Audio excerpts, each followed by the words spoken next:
10 Halloween movies, Halloween party. It's the top 10 Halloween movies, Halloween party. Hello!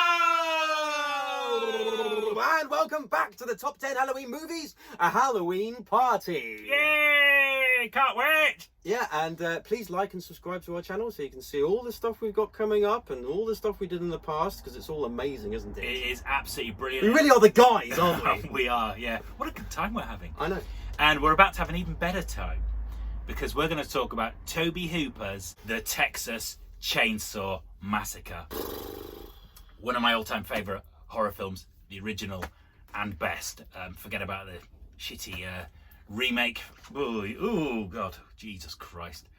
Apart from Jessica Biel. Hello. So you're a Jessica Biel fan and I'm an Anne Hathaway fan. Because Jessica Biel doesn't do it for me. No,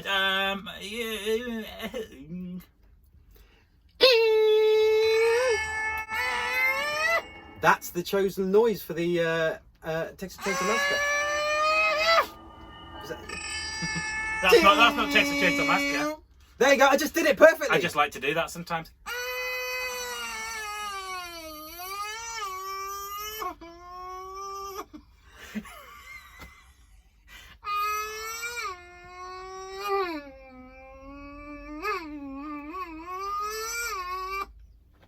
Don't you do the...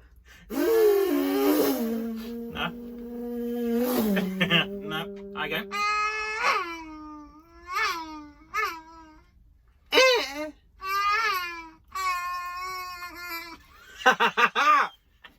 No, what's this? Oh fuck, I can't do it now. Oh fucking hell, I can't do it now. Are you doing the noise from the start of Texas Chain Saw Massacre? That one. I bet Ricky Gervais would be able to do it well, wouldn't he? Anyway. Sorry, it just caught me having a fiendish fancy.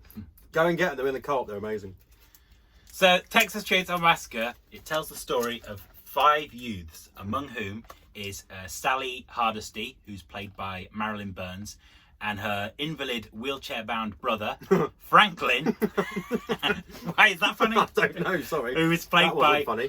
Paul A. Partain. I'm laughing at how he died. Who's brilliant. All right, okay. Not how he was like... Spoiler alert.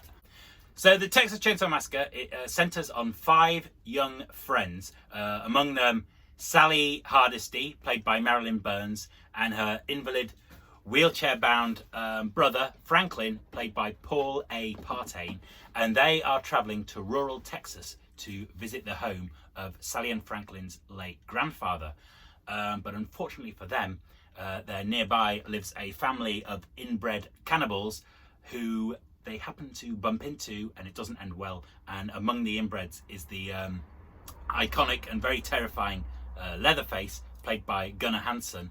And Leatherface is basically this 6-foot mute inbred psychopath with a mask made of human skin. Yeah. He's probably just about the most terrifying villain in all of horror movies, if you ask me. Yeah, and also because it's kind of based on a true story, isn't it, really? It's like a bit inspired by Ed Gein and horrible real life stories like that. Because, like, yeah, he made things out of human skin. Yeah, when they went in his house, there was like, you know, chairs with arms, which is replicated in Texas Chain Saw Massacre, and lampshades made out of skin and all this kind of crazy stuff.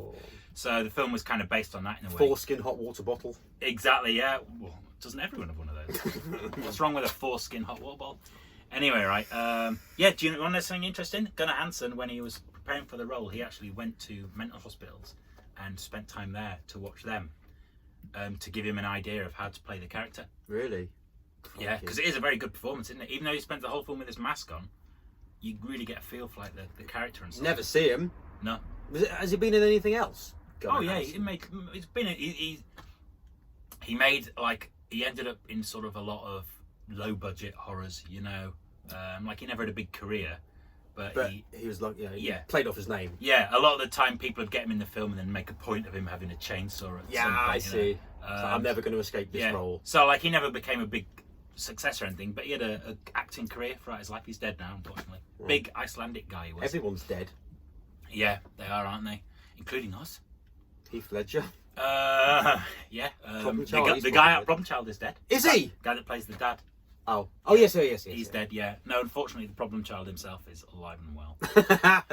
But yeah, so story-wise, Texas Chainsaw Massacre, it's not really anything particularly original at all. But compared, the difference between the Texas Chainsaw Massacre and your regular sort of slasher horror movie is like the difference between Jaws and Sharknado.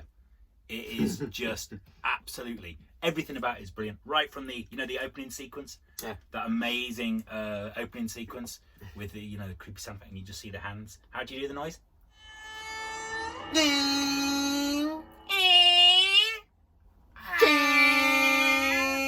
Yeah, we could do a spoof of that and just have a big bell end.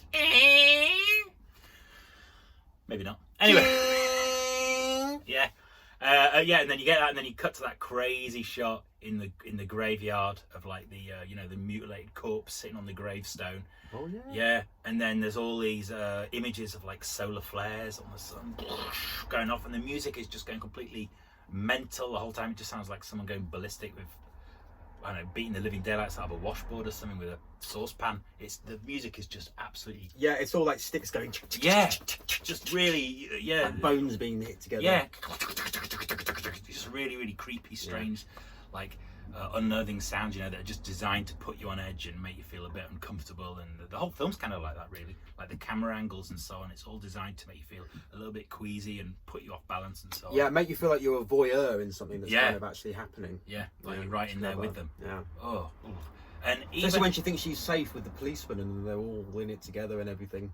There isn't a policeman in it. You're thinking of the sheriff. You're thinking of the. The guy that picks. You're thinking of the shit remake. Am I? Again? Yeah. Oh, in the original, there's no policeman or sheriff. No, but doesn't she get like she thinks she's safe with this guy, and then all of a sudden like. Oh, sorry, you're quite right. I'm really wrong. Edit that out. No. No, edit that out. So it's staying no, in. because he's not the sheriff. He's not a policeman. So you're wrong in that respect, but I get what bit you mean. He works at the gas station. That's right. But it turns out he's like he's the chef. That's right. He's the big guy that's in charge of the household. Yeah, that's right. And he's such a great performance because he kind of wants to be aloof and thinks that he's better than all these inbred family members, but that he's weird. But then once things start to get really crazy, he sort of gradually his mind disintegrates, and by the end of it, he's going like, "Kill her, Granddad! Bash your brains in!" Because around the dinner table, the camera stays on him for ages, doesn't it? Yeah. And he starts going. Yeah. And then he starts getting annoyed and going, you don't have to torture the girl. Such an amazing performance. And the weird thing about Texas Chainsaw Massacre is, and this is one of the most important things that people that make horror movies often forget, there's hardly any blood and guts in it at all. There's hardly any actual violence.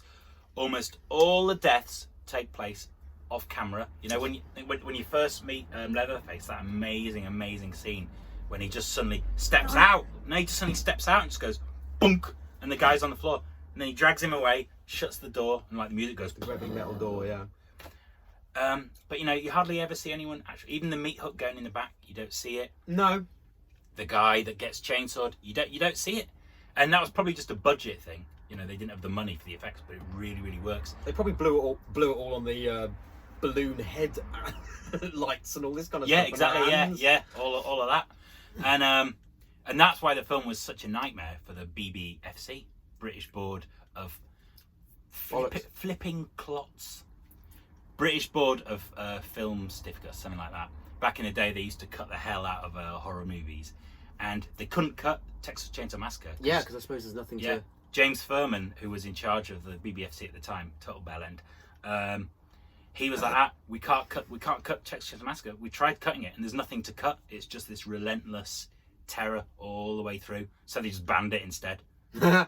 Oh no, you just can't watch it all. And he said a really famous quote he made that gives you an idea of the sort of mindset of these people. And he went, this is an exact quote. He went, "Well, it's all right for middle class cineasts to watch the Texas Chainsaw Massacre.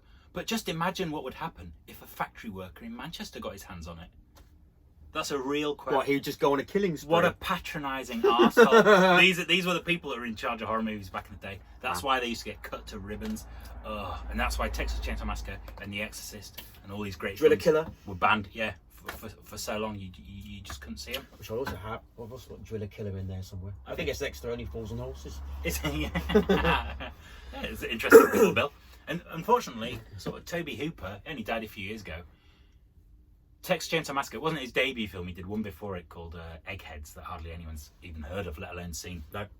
But just quickly before I forget, do you know what the working title was for Texas Chain Saw Massacre? Oh no.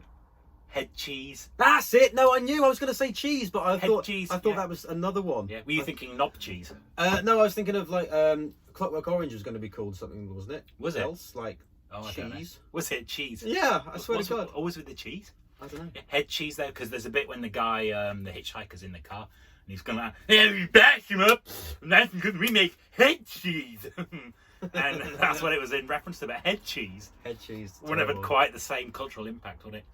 You'd have come up with that when you were high or drunk, Yeah. didn't you? Head cheese, that's the one. Yeah, we'll call it head cheese. That'll be great. The next morning.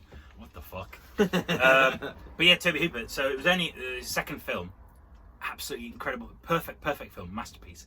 And he never really made anything as good again for the rest of his career. He did Death Trap. Have you seen that? About the guy that's got a crocodile underneath his hotel and he feeds the guests to it.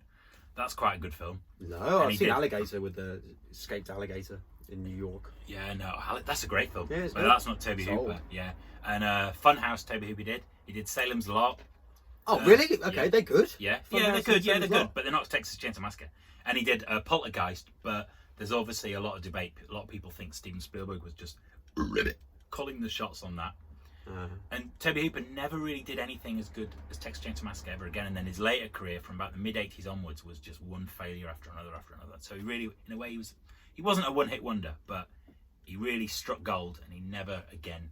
I mean, Texas Chain Saw Massacre often gets called the Citizen Kane of horror movies, and in a way, Tobe Hooper's career kind of reflected that of Orson Welles. So there you go. Well, very good. Wow, that's deep. Yeah. Well, I was going to say, like, I know you don't actually see gothic graphic gore, but but still the killing scenes are still memorable, even though you don't. Actually see anything. They're brilliant. They're almost more for that, because you don't see the blood and guts. It's I suppose it's all left to your imagination. Left to your imagination, which is the most terrifying thing. You don't see the hook going her back, but you fucking feel it. Yeah, exactly. And when she's in the freezer, you're like, ooh, brr. And Franklin, when he gets chainsawed up, which I really wanted him to die though. It's so annoying. He is annoying, isn't it?